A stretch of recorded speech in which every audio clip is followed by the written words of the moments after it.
ഇന്നത്തെ ഒരു പാചക വിശേഷമാണ് കേട്ടോ. ഇന്ത്യൻ സ്റ്റോറിൽ നിന്ന് നല്ല ചേമ്പ് കിട്ടി.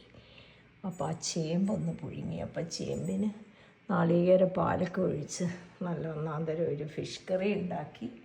ഇതാ ഫിഷ് ഫില്ലയാണ് ഇവിടെ കിട്ടുന്നത്. അത് വെച്ചിട്ട് അങ്ങ് ഉണ്ടാക്കി കുടപ്പൊടിയായിട്ടിരിക്കുന്നത്. ഇത് പാവയ്ക്കയും കിട്ടി. കഴിഞ്ഞ ദിവസം വെണ്ടയ്ക്ക കിട്ടിയ കാര്യം പറയാം. അന്ന് തന്നെ പാവയ്ക്കയും കിട്ടി. നല്ല കയ്പൻ പാവയ്ക്ക. അപ്പോൾ നല്ലോണം സവാളയൊക്കെ ഇട്ടൊന്ന് എയർ ഫ്രൈ ചെയ്തു. പിന്നെ ഇത് കുഞ്ഞുങ്ങൾ ചിലപ്പോൾ ഈ ചേമ്പും ഫിഷ് കറിയും കഴിച്ചെന്ന് വരില്ല. അപ്പോൾ അവർക്ക് കാടമുട്ടയും എടമാമിയും മഷ്റൂംസ് ഉണ്ട്, മൈക്രോ ഗ്രീൻസും ഒക്കെ ഇട്ടും കൊണ്ട് ഒരു നൂഡിൽസും. അപ്പോൾ ഇതൊക്കെയാണ് നൂഡിൽസ്. മകളുടെ പ്രിപ്പറേഷനാണ് കേട്ടോ. അപ്പോൾ അമ്മ ചേമ്പിൻ്റെ കൂടെ മീൻകറി കൊള്ളാമെന്ന് പറഞ്ഞപ്പോൾ മകൾക്ക് വേണ്ടി ചേമ്പും മീൻകറി. പിന്നെ ഇതാ എല്ലാവർക്കും ഇഷ്ടമാണ് പാവയ്ക്ക. അപ്പോൾ thank you friends for watching.